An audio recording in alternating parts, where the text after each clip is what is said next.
मैं प्रांशी राठौर और आप देख रहे हैं नेक्स्ट 9 न्यूज। इस वक्त यूपी की सियासत में काफी ज्यादा हलचल मची हुई है। वजह है सपा एमएलसी स्वामी प्रसाद मौर्य, जहां एक तरफ यूपी में मैनपुरी, रामपुर और खतौली, इन तीनों ही सीटों पर दिसंबर के महीने में उपचुनाव हुए और उन उपचुनाव के बाद नगर निकाय चुनाव का बेसब्री से इंतजार किया जा रहा है। अब तक नगर निकाय चुनाव की तारीखों का ऐलान नहीं हुआ है, लेकिन नगर निकाय चुनाव से पहले यहां पर स्वामी प्रसाद मौर्य ने रामचरित मानस को लेकर जो विवादित टिप्पणी दी, उस टिप्पणी को लेकर सियासत गरमाई हुई है। क्योंकि देखा जाए तो स्वामी प्रसाद मौर्य पर समाजवादी पार्टी के कई नेताओं के साथ साथ यहां पर सपा के साथ जो दल जुड़े हुए हैं वह दल भी अपनी बात रख रहे हैं और दूसरी ही तरफ बीजेपी भी निशाना साधती हुई देखी जा रही है। अपना दल कमेरावादी से पल्लवी पटेल ने यहां अपनी बात रखी। वहीं अखिलेश यादव स्वामी प्रसाद मौर्य के समर्थन में दिखाई दिए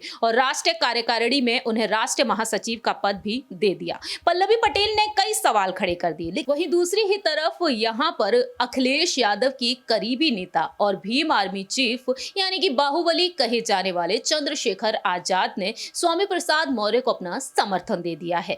हाल ही में चंद्रशेखर आजाद ने खुलकर अपनी बात रखी। बीजेपी पर उन्होंने जमकर निशाना साधा है और स्वामी प्रसाद मौर्य की वह सराहना करते हुए नजर आए हैं। किस तरह से उन्होंने अपनी बात रखी है यह आपको बताना चाहेंगे। सबसे पहले दरअसल आपको बता दें कि चंद्रशेखर आजाद इन दिनों लगातार सुर्खियों में बने हुए हैं जब से सपा के साथ वह जुड़ते हुए नजर आ रहे हैं।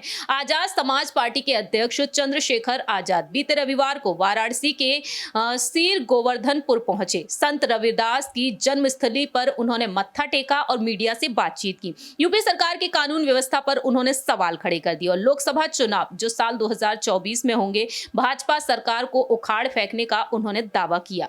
वहीं दूसरी ही तरफ चंद्रशेखर आजाद ने बिना किसी का नाम लिए यहां पर कहा कि धार्मिक ग्रंथ में अगर कुछ गलत लिखा है तो उसे बदलने की मांग सही है। रामचरितमानस पर विवादित टिप्पणी से जुड़े सवाल पर उन्होंने ये जवाब दिया। उनका कहना रहा कि अब हमारे समाज के लोग भी बीएचयू और जेएनयू जैसे संस्थानों में पढ़ रहे हैं। सपा प्रमुख अखिलेश यादव का आरोप सही है। देश में ऐसे कई वाक्य सामने आए हैं जब मंदिरों में जाने से रोका गया। यूपी सरकार पर उन्होंने हमला बोल दिया। अनुसूचित व पिछड़ी जातियों और वंचितों को न्याय नहीं मिल रहा, इनके ऊपर कोई अपराध होता तो पुलिस कार्रवाई नहीं करती।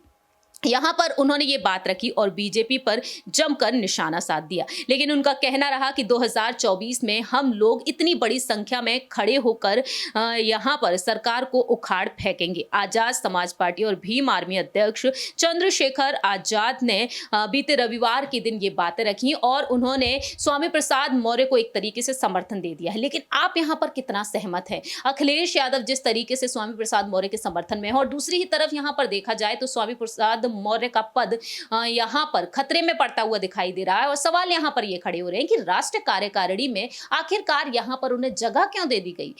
इस तरह से देखा जाए तो स्वामी प्रसाद मौर्य निशाने पर बने हुए हैं। मायावती भी उन पर तंज कस रही हैं। पहले बीएसपी का हिस्सा रहे, फिर बीजेपी का, आज समाजवादी पार्टी में। तो ऐसे में देखा जाए तो पद उनका काफी खतरे में पड़ा हुआ है। आपकी यहां पर क्या कुछ राय प्रतिक्रिया है या आप बता सकते हैं कॉमेंट सेक्शन में। तब तक के लिए आप देखते रहिए नेक्स्ट 9 न्यूज।